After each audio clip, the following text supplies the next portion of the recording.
He knocked me over. I landed on the dog bowl. This one's wife. Why was Harry so easy to trap? Hello, I'm H.G. Tudor. Harry was ensnared by a narcissist. Yes, he's bought into the awful shared fantasy. Yes, he accepts much of what his wife has told him and has acted upon it. Yes, he has behaved in a reprehensible fashion himself with regard to accepting the poison that has been poured into his ears. But she is a narcissist, and he is her victim. And, like any narcissist, she came along, and her narcissism detected that he would make an ideal victim. She didn't think to herself, oh, he's going to be an ideal victim for me. That happened subconsciously. She believed that she loved him and continues to love him. She believes that they're meant to be together. This is all an artifice that's created by her narcissism to compel her to be motivated to go after this choice victim so that he could then provide her with all of that fuel, those character traits and residual benefits. But Harry was so easy to ensnare.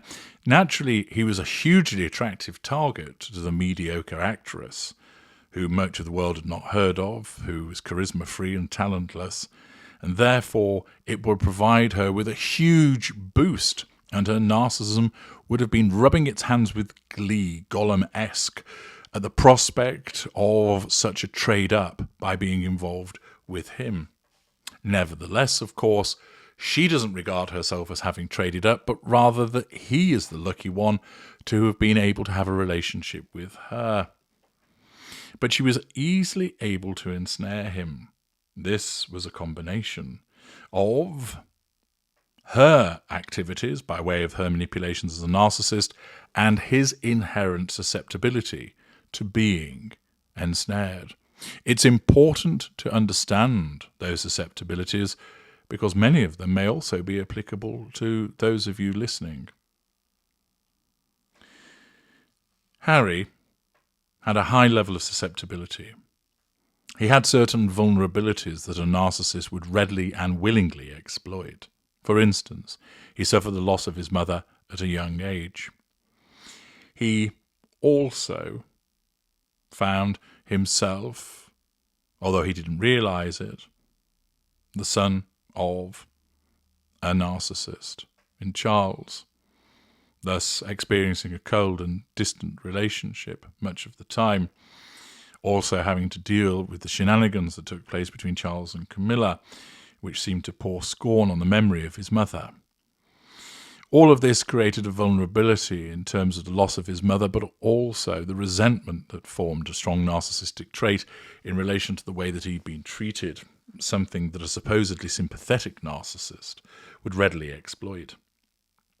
He was susceptible because he had the example of William and Kate, a happily married duo, a sister-in-law that he adored, that he had a kind of crush on, a brother who he got along with very well. And he could see their happiness, and he wanted that too, understandably so. And thus, with having such an example close to him of two people happy together, he wanted to find that also. He was susceptible because he'd had a number of failed relationships whereby the women that he had been in relationship with, who were his girlfriends, he hadn't managed to secure the deal.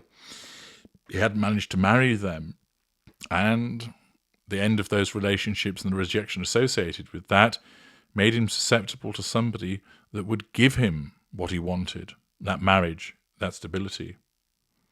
There was also the spectre of failure, the fact that he hadn't had the relationships, the fact that he didn't have the happy setup like his brother and sister-in-law, the fact that he was the spare. And this fostered a sense of longing. It created this need to succeed in relation to a relationship. And thus, he had susceptibility to somebody coming along as a consequence of a variety of different forms of that susceptibility. Add into that emotional thinking. he has been conditioned subconsciously to feel like narcissism is home, that he finds himself inextricably drawn to the narcissist without actually knowing why. And thus the behaviours of this one's wife will replicate those that he's experienced when he was younger, and he ends up chasing the storm as an adult that he experienced as a child. Furthermore, he has emotional thinking. This causes him to be blinded to many of the red flags that this one's wife so prominently exhibited when she came along, that caused him to look past them, that he either didn't recognise them, or even if he did, he paid them no regard. This emotional thinking has made him easy to ensnare and easy to keep ensnared. In effect, he was ripe for the plucking. He missed the red flags that were fluttering. She then ensnared him by placing him on a pedestal, as narcissists do, by idealising him, by making him feel that he was the king, not the spare, but the king, that he was special, important, that he mattered. She mirrored his likes, she mirrored his dislikes. She complimented and praised him, made him believe that he'd found someone that was hugely interested in him and that was somewhat exotic and exciting also, coming from a world that was different to his. Not some society gal, but a self-made actress from across the pond. That will have intrigued and excited him, and she was interested in him. Not William, in him.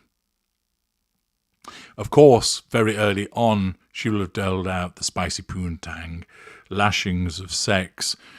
Old randy fucker Harry would have thought that his Christmas and birthday had all come rolled into one, as she'd have given him plenty of sex. A somatic narcissist that is this one's wife will use that as a major weapon of seduction, and Harry was blinded, ended up thinking with little Harry. She will, of course, as a mid-range narcissist, utilise cognitive empathy to provide him with fake support, false compassion, by seemingly understanding the loss of his mother, by explaining that she recognised how frustrating it must be to feel like an outsider within the institution, to convince him that he was trapped, but he didn't realise it. All of this makes it seem like she cares about him, is focused on his well-being, that wants him to succeed, when in actual fact she's just exploiting those facts in order to control him. The fact is as well that now he felt that he'd got somebody, just like his brother, somebody that adored him, someone that was special, somebody that liked all of the things that he did, who wanted to go to Africa, that wanted to engage in charity, that spoke about the things that interested and entertained him, whilst at the same time making him feel like he was the important one. He soon come to learn that he's not the important one, and she is. But Harry was so easy to ensnare, susceptible, subjected to emotional thinking, and of course, under the blitzkrieg of positive manipulations, the benign acts that she engaged in, he didn't stand a chance. Unaware of narcissism, unable to see the red flags fluttering, he was caught hook, line, and sinker. Many people are, that Harry especially as a consequence of the factors that I've just described. I'm H.G. Tudor. Thank you for listening.